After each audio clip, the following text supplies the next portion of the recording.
The city of Oralis shined like a field of silver under the night sky. Flying cars moved between the tall towers, their lights painting soft trails in the air. Inside the tallest building stood a man named Riven Solon, a billionaire who owned half the city's technology.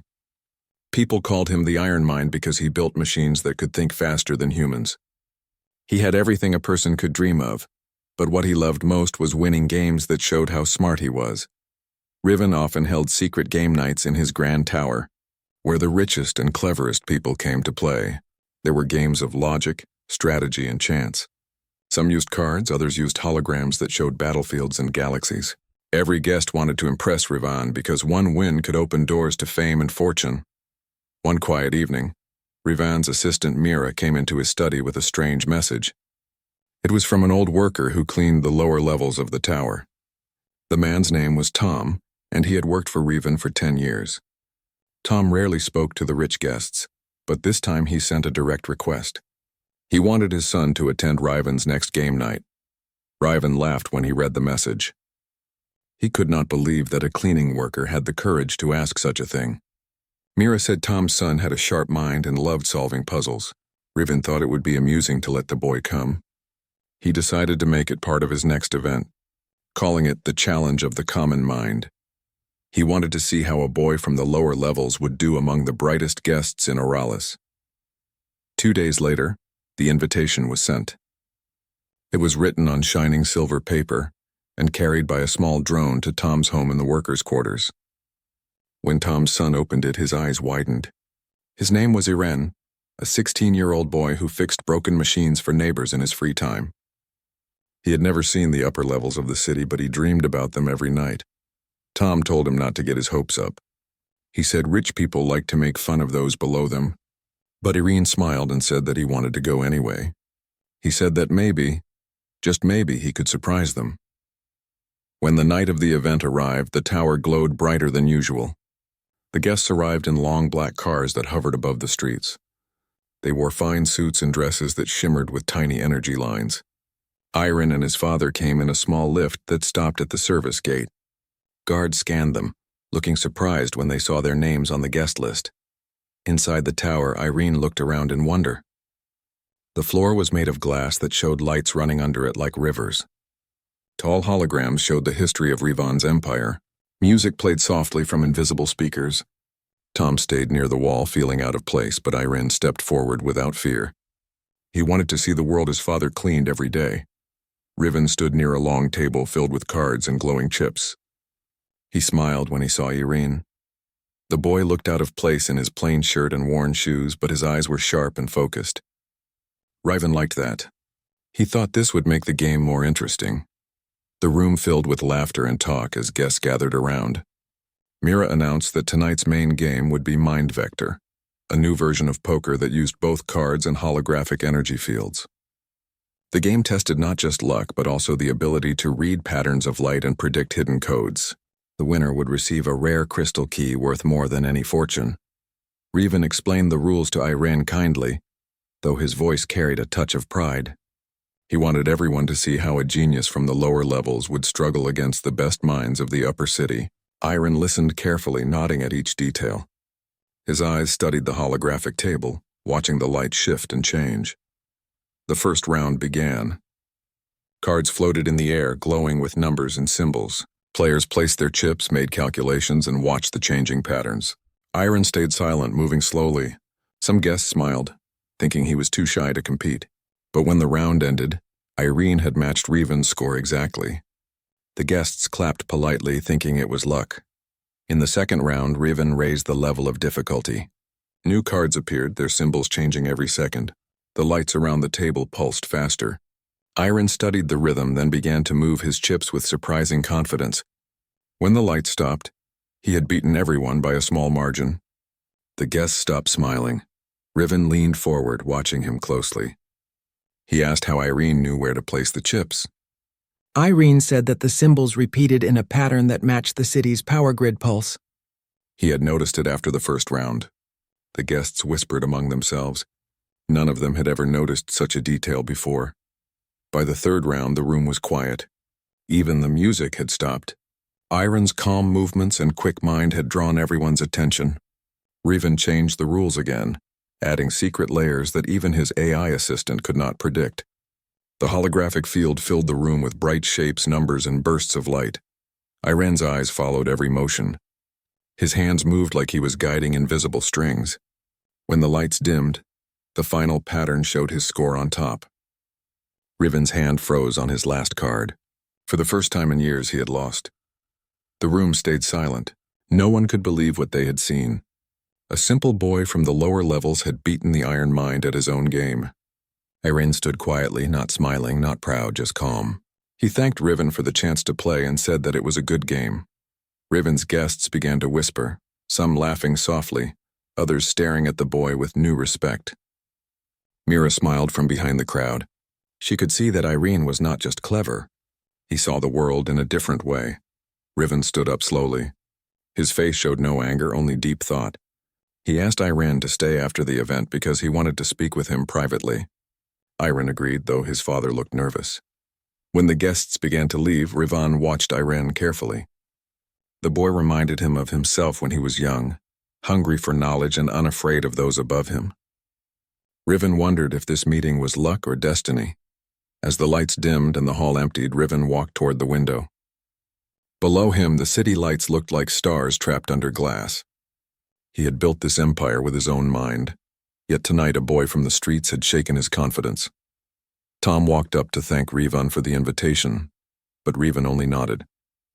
His eyes stayed fixed on Irene, who was now looking out the window beside his father. Riven asked him one last question before they left. He said, "How did you learn to see those patterns?" Irene answered in a quiet voice. "I fix machines in the lower city. They all follow the same current even when they break. Once you see how they move, you can guess what they will do next. The lights tonight were the same." Riven nodded slowly. His mind began to turn like a great machine. He realized that Irene had a kind of intelligence no computer could copy. He saw not only numbers, but the rhythm of life itself. As Irene and Tom walked out of the grand hall, the guards and servants looked at them differently. They no longer saw just a worker and his son. They saw something greater, something rare. Riven stayed alone in the room long after everyone had gone. He looked at the table, at the cards and lights that had always obeyed him. For the first time they seemed silent. He smiled faintly, not out of anger but out of respect. He whispered to himself that he had just met the most brilliant mind in the city, and it was not his own. That night, as the tower lights dimmed and the city slept, Riven made a decision. He would test Irene again, not to humiliate him but to understand him. A new game was beginning, one that would change both their lives and perhaps the fate of the city itself. The next morning, Irene woke early in the small apartment he shared with his father in the lower city. The room was quiet except for the hum of the old air filters.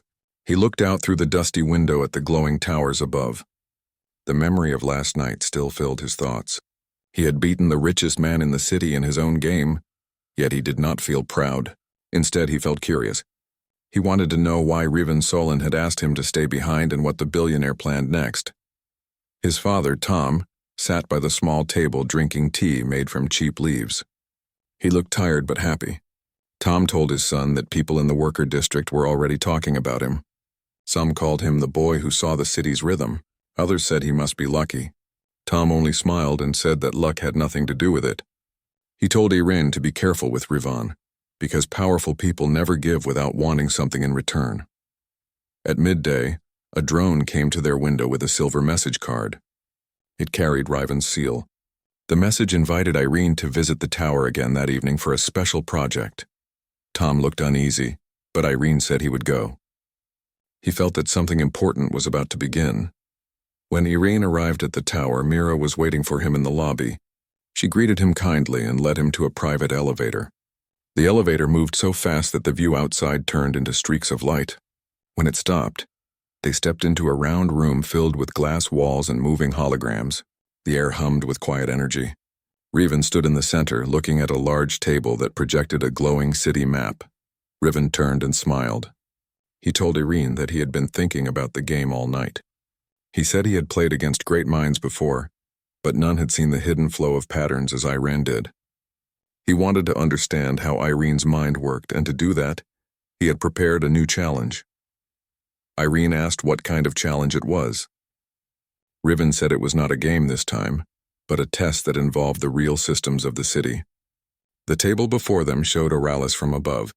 Every light represented a building, every line a power channel. Riven explained that something was wrong with the city grid. Every few hours, parts of the city lost power for a short time. His engineers could not find the reason.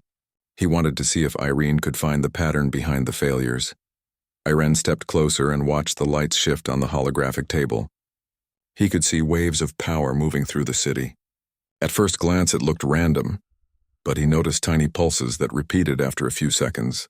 He asked Riven to slow the display. When the lights slowed, Irene traced one finger along the glowing lines.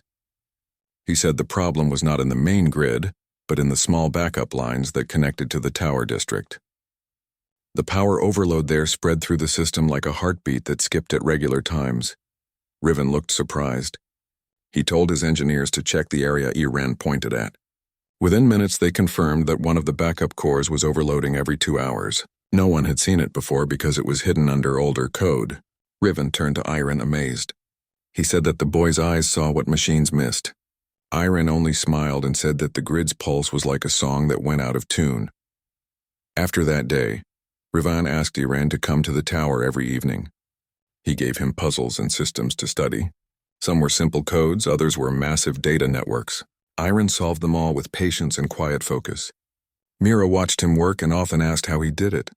Irene always said that every system followed a rhythm, and once you heard it, the answer came naturally. As the days passed, Riven grew more impressed but also more thoughtful. He had spent his life building machines that replaced human workers, believing that logic was stronger than emotion. But Irene's way of thinking was different. He did not separate reason and feeling. He treated every machine as something alive with its own heartbeat and purpose. Riven started to see that this way of thinking gave Irene a strange power over systems no computer could match. One evening, Riven brought Irene to a hidden floor of the tower. The floor was dark, filled with tall glass cylinders that glowed softly. Inside them floated small orbs of blue light. Riven said they were energy mines, experimental cores that could guide drones and ships without human control. The problem was that they often became unstable, reacting to unknown signals. Riven wanted Irene to look at them. Irene studied the glowing orbs for a long time. He asked if they were connected to each other. Riven said they were through a shared energy stream. Irene nodded and said that their rhythm was not in harmony. One orb pulsed slightly slower than the others, causing a wave that spread through the network. Riven checked the data and found that Irene was right again. He adjusted the timing and the orbs began to glow in smooth rhythm. Riven looked at Irene with new respect. He said that no one had been able to fix the orbs for months. He asked Irene if he would like to learn from his engineers. Irene said he wanted to learn but not to become rich. He said he wanted to understand how everything worked, from machines to stars. Later that night, when Irene left the tower, Mira spoke to Riven in private. She said that Irene was special, and that the people of the lower city might see him as a symbol of hope. Riven agreed but said that power always attracts danger. He feared that others might try to use Irene for their own goals. Mira suggested that they protect him, not control him. As weeks passed, Irene's name began to spread beyond the tower. News networks spoke of the boy who repaired the Billionaire's machines. Some said he was a genius, others said he was a lucky prodigy. The workers in the lower city began to feel proud. They said that one of their own had shown the upper class that talent could come from anywhere. But not everyone was pleased. Inside the Council of Oralis, a group of powerful leaders saw Irene as a threat. They feared that if Riven supported the boy, he could change the balance of power. The council wanted control of the energy mines that powered the city, and they worried that Irene might understand them better than anyone. They began to watch him secretly. One day when Irene arrived at the tower, he noticed that some of the guards looked different. They wore new badges and moved with military discipline. Mira whispered that they were from the council, sent to observe the experiments. Riven acted calm, but his eyes showed worry.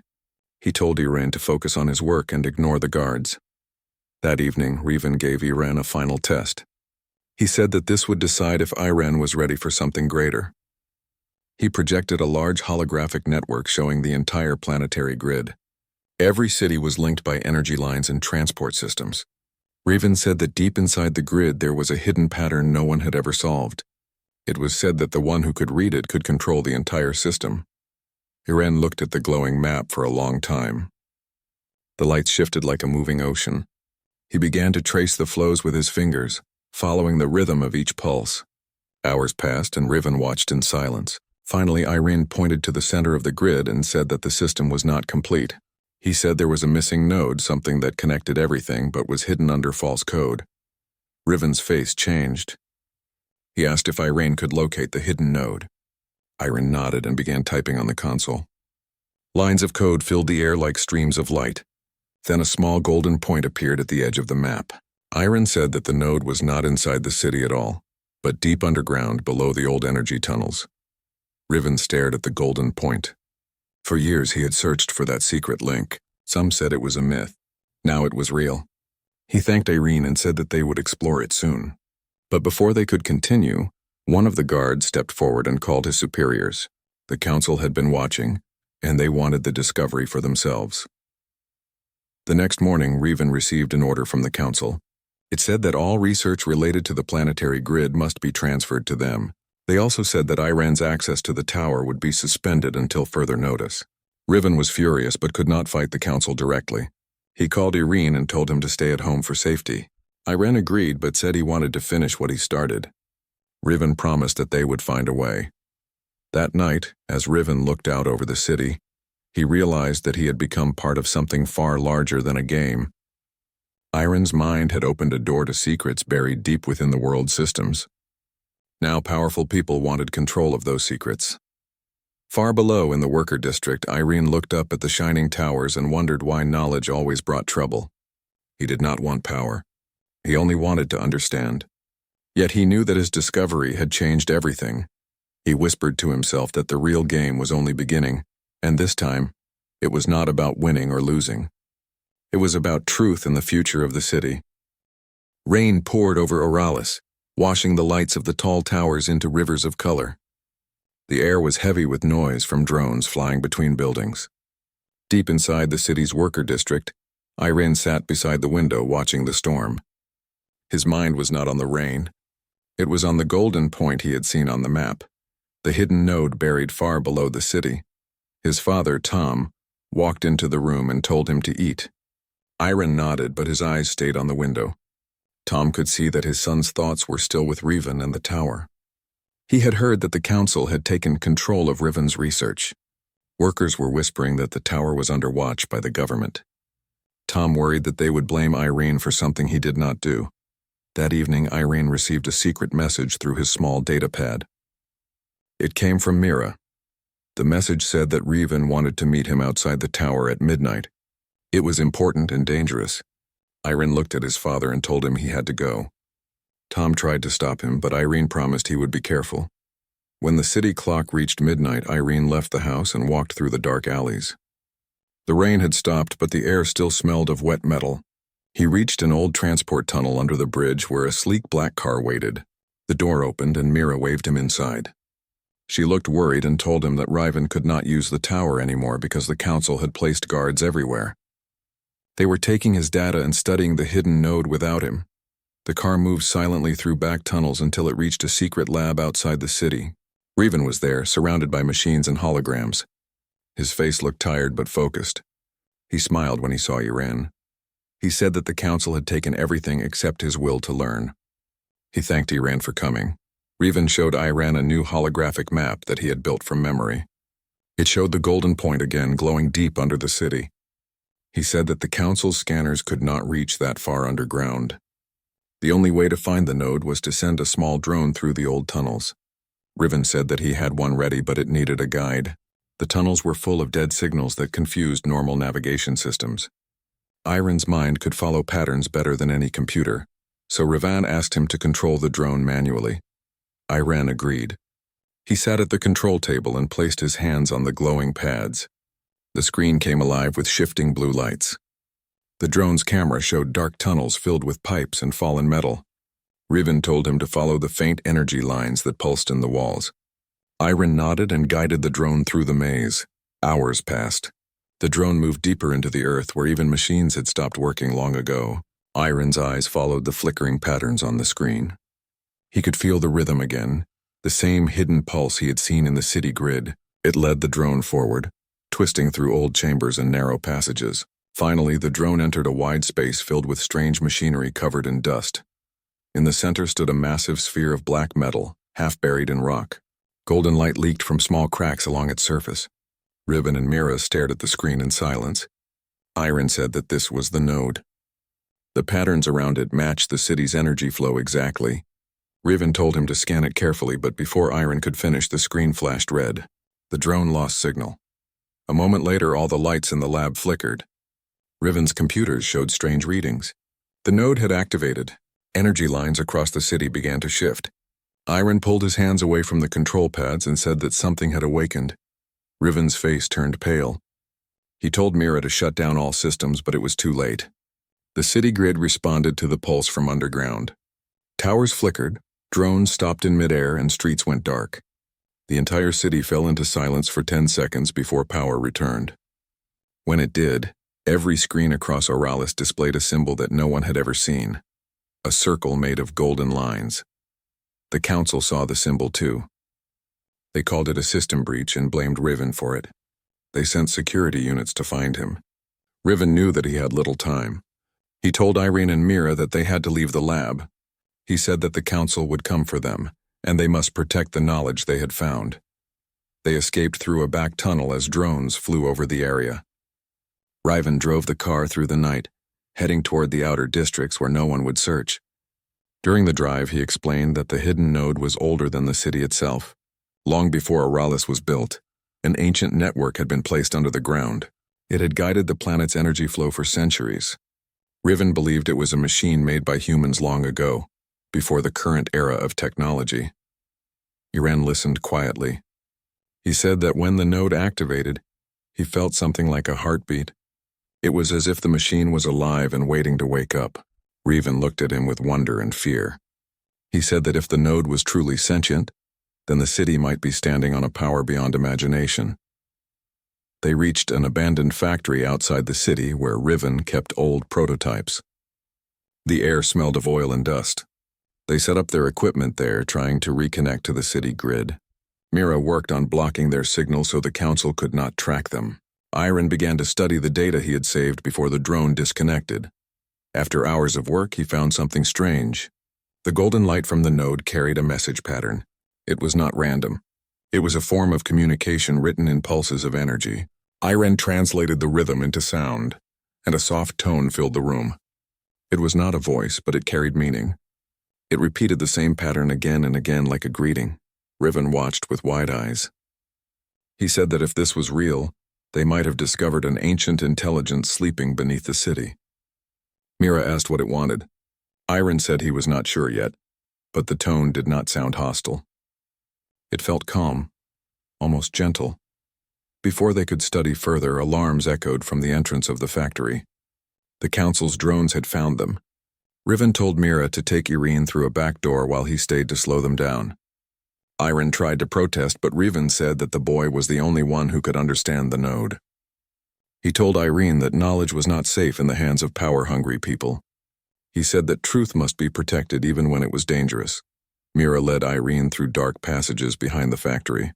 The sound of explosions shook the air as security drones entered the main hall. Iron looked back and saw the glow of fire through the cracks in the wall. Mira told him to keep moving. They reached a narrow tunnel that led to the old train lines. From there, they could escape to the outer ring of the city. Hours later, as dawn broke, they stopped to rest near an old maintenance shed. Iron sat on the ground, feeling exhausted. Mira handed him water and said that Rivan had taken a great risk. She promised they would find him once it was safe. Iron looked at the data pad and replayed the tone from the node. It still sounded calm, steady, and alive. He said that he could not stop thinking about it. The tone was trying to tell them something. Mira asked what he thought it meant. Iren said it sounded like an invitation, as if the machine wanted them to come closer. Mira frowned and said that they could not go back to the tunnels now because the council would be guarding them. Iren nodded but said that he would find another way. He said that if the node was truly alive, then it might also be watching them. Far away, inside the city tower, The council studied the symbol that appeared across the screens. They had captured Revan's lab and taken all his data. The council leader said that the energy readings proved the node could control the entire power network. They planned to activate it fully and use it as a weapon of control, but none of them understood that the node was already awake. Deep below the ground, golden light flowed like water through ancient circuits. The sphere pulsed slowly as if breathing, and inside that pulse a faint whisper echoed through the energy streams of Auralis. It was searching for the one who had heard its call, the boy who had followed its rhythm. As the city lights flickered once again, Iran opened his eyes. He felt a strange vibration in the air, like a heartbeat matching his own. Mira asked if he was all right, but he only said that the city was trying to speak. He stood up and looked toward the glowing skyline. Something was coming, something old and powerful, and he knew that only he could understand it. The real game had now moved beyond the tower, beyond the rich and the poor. It had become a game between humanity and the ancient machine beneath their feet. The morning sky over Auralis was gray and heavy with clouds. The city lights flickered weakly as power stations tried to recover from the strange energy pulse that had shaken them. People whispered that something deep underground was alive. No one understood what had happened, and the council gave no answers. Far from the city center, in the quiet area near the broken train lines, Irene sat beside Mira inside an old maintenance shed. The walls were covered with dust and metal scraps. A small heater glowed softly in the corner. Iron had not slept all night. His eyes stayed fixed on his datapad, where a faint golden line pulsed slowly across the screen. It was the signal from the hidden node. Mira handed him a cup of warm tea and told him to rest, but Irene shook his head. He said the signal was changing every few minutes, forming new patterns. He believed the node was trying to talk to him. Mira listened to the soft hum that came from the pad. It sounded almost like music, gentle but filled with meaning. Irene said he wanted to reply. Mira looked worried and asked if that was safe. Irene said that the node did not feel dangerous. He said that when it first activated, he felt no fear, only calm. Mira still looked unsure, but she trusted the boy's instincts. She helped him connect the pad to a small transmitter. Together, they built a low-power signal device that could send pulses through the ground without being detected by the council's scanners. When it was ready, Irene touched the pad and sent a short rhythm in return. The tone echoed softly, then faded. For a few moments, nothing happened. Then the screen flashed once and the golden pulse grew brighter. The node had answered. Irene smiled slightly and said it worked. Mira watched as he sent another sequence. This time the answer came faster, forming new patterns on the screen. Irene translated them slowly, writing down the repeating shapes and sounds. He said the node's language was made of energy timing, not words, but the meaning could be read through emotion and rhythm. As the communication grew clearer, Irene said that the node called itself Origin. It was built long ago by humans as part of a global network meant to balance energy across the planet. But after a great disaster centuries ago, the upper systems were destroyed, and only this one remained. For hundreds of years it had slept under the earth, waiting for someone who could hear its pulse. Mira listened in silence. She asked why the node had awakened now. Irene said it felt the imbalance of power in the city. The machines built by Riven and others had disturbed the natural rhythm. When Irene reached into the system through the game and later through the grid, the node sensed his mind. It followed his thoughts and reconnected. Far above, inside the city tower, the council's scientists were struggling to control the power readings. They had tried to force the node to obey their commands, but the system would not respond. The golden symbol appeared again and again, blocking their access. The council leader, a cold and proud man named Darren, grew angry. He ordered his team to increase power to the underground scanners. The scanners sent strong energy waves deep into the ground. At first, the readings were normal, but then the screens turned white. The power stations around the city began to flicker again. Darren shouted at his team to stop, but it was too late. The node reacted. Energy lines across Auralis glowed gold for several seconds, and every drone in the city shut down. Irene saw it happen on his pad. The golden pulse grew stronger, almost too bright to look at. He felt a wave of emotion through the rhythm. It was not anger but warning. The node was defending itself. He quickly sent a calm signal in return, trying to tell it that not all humans wanted to harm it. Slowly, the pulse softened, and the lights around them returned to normal. Mira looked amazed. She said that Irene had just stopped a disaster. If the node had fully awakened in anger, it could have destroyed the city's entire energy system. Irene said that the node only needed understanding, not control. He said it wanted balance, just like the humans who built it long ago. Meanwhile, Riven was still missing. Mira feared he had been captured during the council's raid. Irene said they had to find him. He believed that Riven would know how to help communicate with the node on a larger scale. Mira agreed and said she knew someone who could help. That night, they met a small group of workers from the lower city who were loyal to Riven. They called themselves the Free Minds. They had once built machines for the tower before the council took over. Mira told them what had happened and they agreed to help. They said the council was keeping Riven in a research base inside the central district. Iran used his data pad to create a map of the area. He said that the council's security drones were connected to the same grid that the node had influenced. If he could send a small pulse at the right rhythm, he might be able to disable them for a short time. The Free Minds prepared their equipment and made plans to enter the base at night. When darkness fell, the group moved quietly through the service tunnels. Irene stayed in the control van with his transmitter. He watched the signals on his pad and waited for the right moment. When the guards activated their drones, he sent a gentle pulse. The golden rhythm spread through the wires and the drones froze in midair. The path was clear. Mira and 2 others entered the base. They found Riven in a glass room guarded by energy locks. He looked weak but alive. Mira used a small disruptor to open the door. Riven smiled when he saw her and asked how Irene was. She told him everything quickly, from the node's awakening to its message. Riven listened in awe and said that what they had found was greater than anything he had imagined. They brought Riven back to the van. Irene was waiting, still focused on the pad. When he saw Riven, he stood and bowed slightly.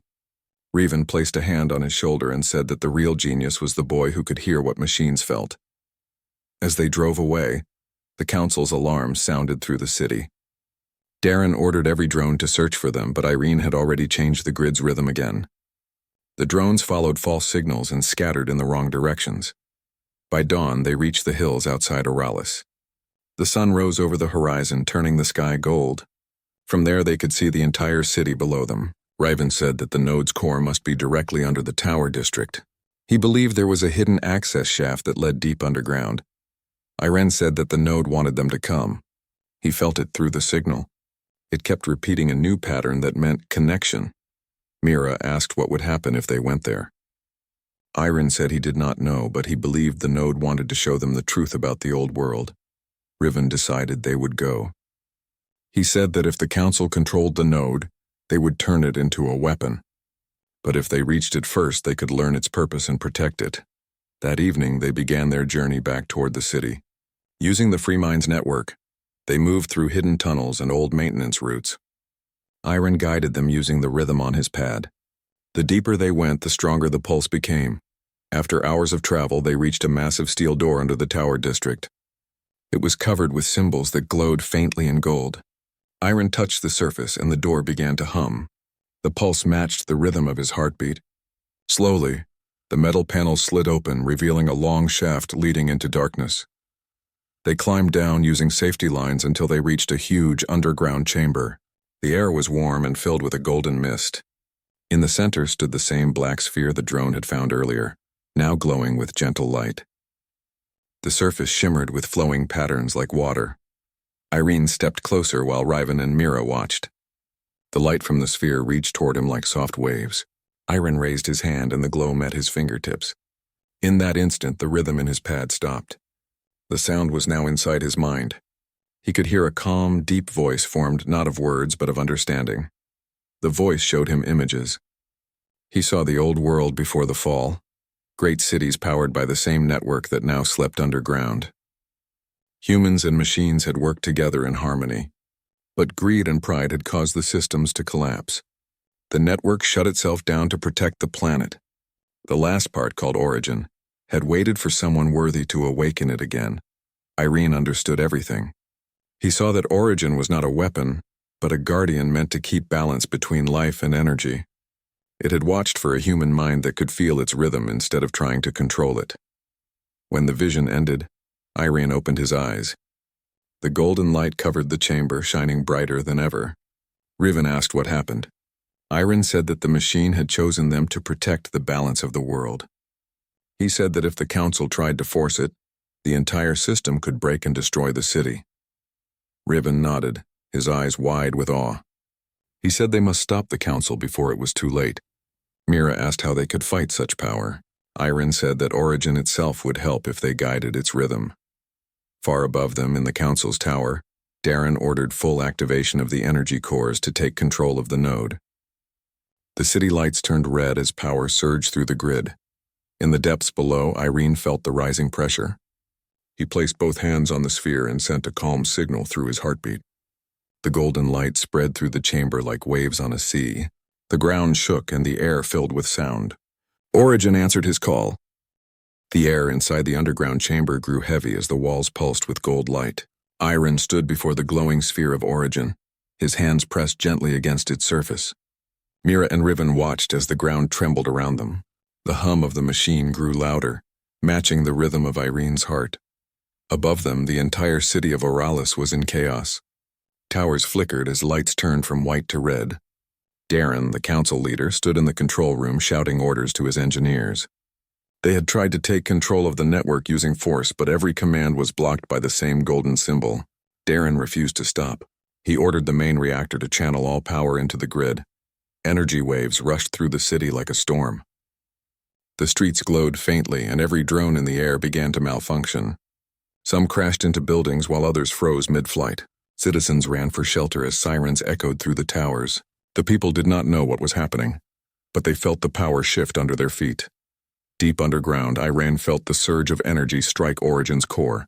He staggered back for a moment, but then he steadied himself and placed both hands on the sphere again. The golden light wrapped around him, forming a shield. Mira shouted his name, but Irene's voice came through the glow, calm and steady.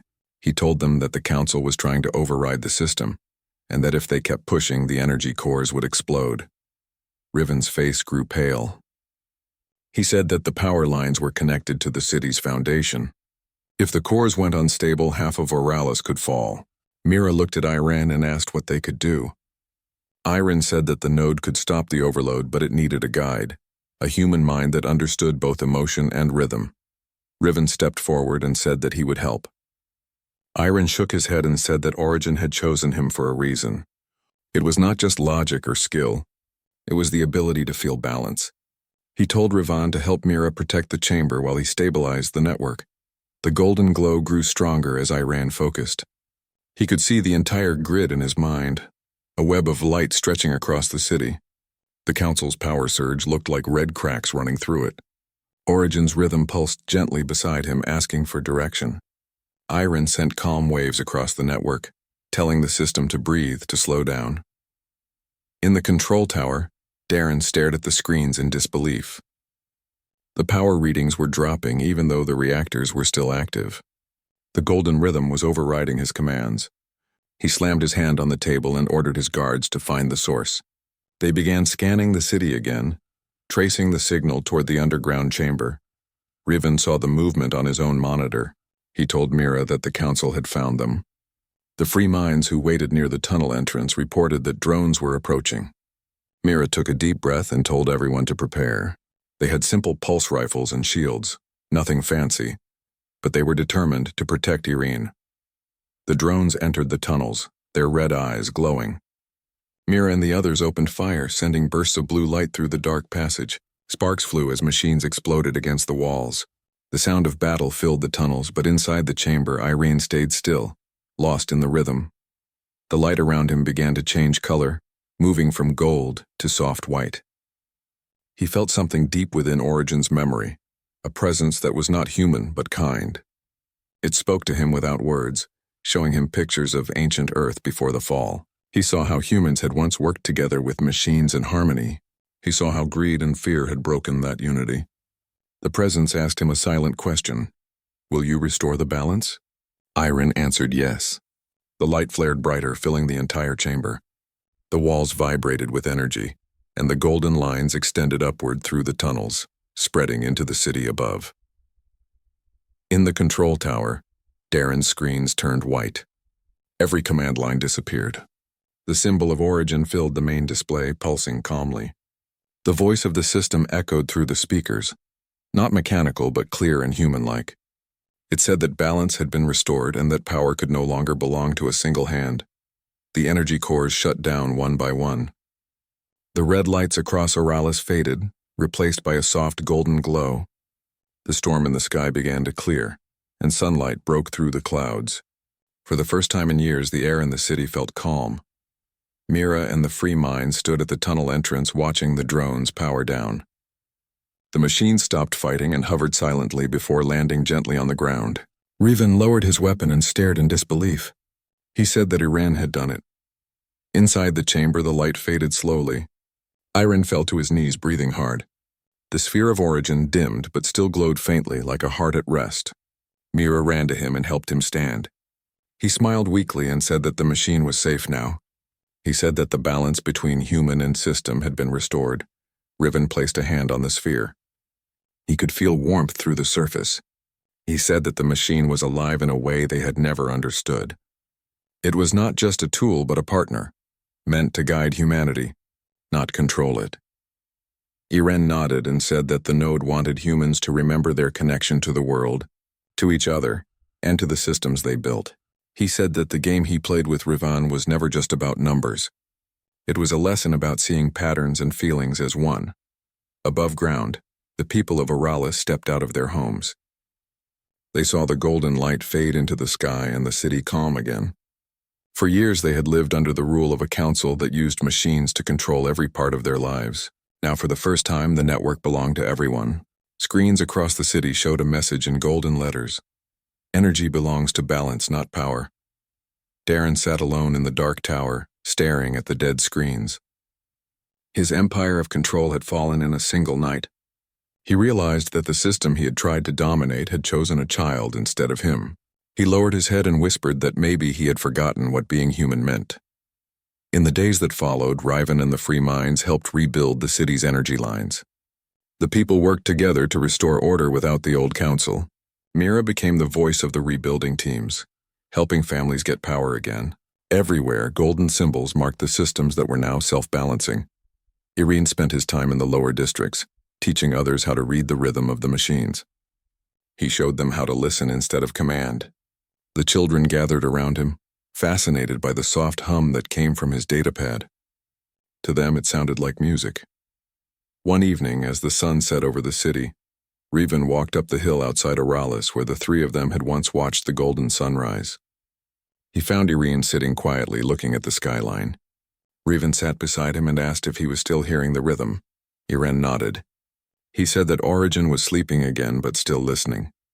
It would awaken only when needed. He said that humans must protect the balance themselves now. Riven smiled and said that maybe the world had found its teacher after all. Mira joined them with a bag of food. They sat together watching the lights of Oralis flicker gently in the dusk. The towers no longer glowed red or cold white. Instead, a warm golden tone shone across the city, a sign that balance had returned. Riven turned to Iran and said that the world had changed because of him. Iran shook his head and said that it changed because everyone chose to listen instead of control. He said that humans were strong not because of power but because they could learn from mistakes. As night fell, a gentle pulse spread across the horizon, faint but steady. It was Origin's heartbeat, slow and peaceful. The people of Oralis did not fear it. They felt comforted, knowing that something kind watched over them. Years later, the story of that night became a legend told across the cities. People spoke of the boy who played a game with a billionaire and ended up awakening the heart of the world. They said that when machines and humans finally listened to each other, the planet began to heal.